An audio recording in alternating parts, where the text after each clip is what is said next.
31મી ડિસેમ્બરની રાત્રે ભરૂચના દેવાલયોમાં ખ્રિસ્તી બંધુઓ વિશેષ પ્રાર્થના સભાઓ યોજવા સાથે નવા વર્ષને આવકારવા માટે એકત્ર થયા હતા અને 2023ના પુતળાનું દહન કરી નવા વર્ષ 2024ને આવકારી ખ્રિસ્તી બંધુઓ એકબીજાને નવા વર્ષની શુભેચ્છાઓ પાઠવી ઉજવણી કરી હતી।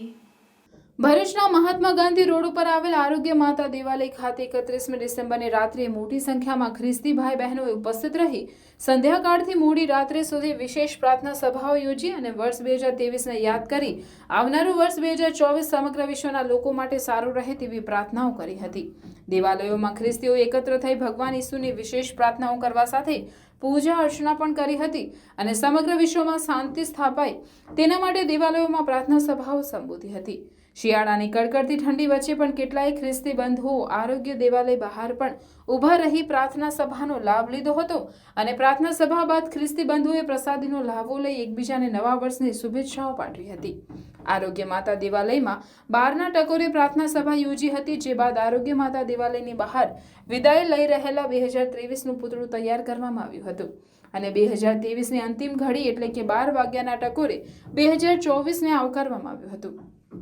જે બાદ આરોગ્ય દેવાલયમાં ખુલ્લી જગ્યામાં વીતેલા વર્ષને ગુડ બાય 2023 અભિમાન, વ્યસન, અંધશ્રદ્ધા, આતંકવાદ, કોમવાદ તેમજ ભેદભાવ સહિતના વિવિધ સૂત્રોચ્ચાર સાથેનું તૈયાર કરવામાં આવેલ પુતળાનું ફાધર મિક્કી દ્વારા દહન કરવામાં આવ્યું હતું અને જૂના વર્ષને ભૂલી નવા વર્ષને ખ્રિસ્તી બંધુઓએ આવકારી સમગ્ર વિશ્વમાં શાંતિ અને ભાઈચારો રહે તેવી પ્રાર્થના સાથે એકબીજાને શુભેચ્છાઓ પાઠવી હતી।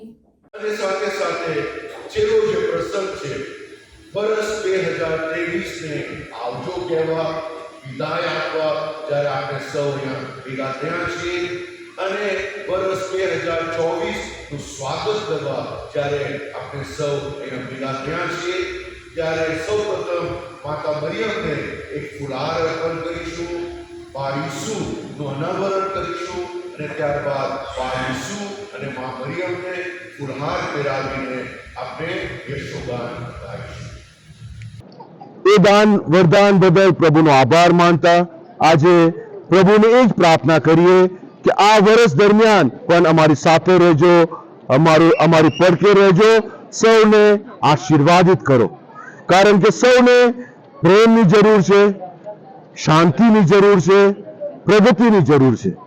તો પ્રેમ, શાંતિ અને સૌ કોઈની પ્રગતિ થાય, શું પણ તે સૌ આગળ ને આગળ ધપતા રહે, આ છે અમારી શુભેચ્છા। પ્રતિક રૂપે આ ઓલ્ડ મેનને અમે અત્યારે સળગાવીશું। અહીંયા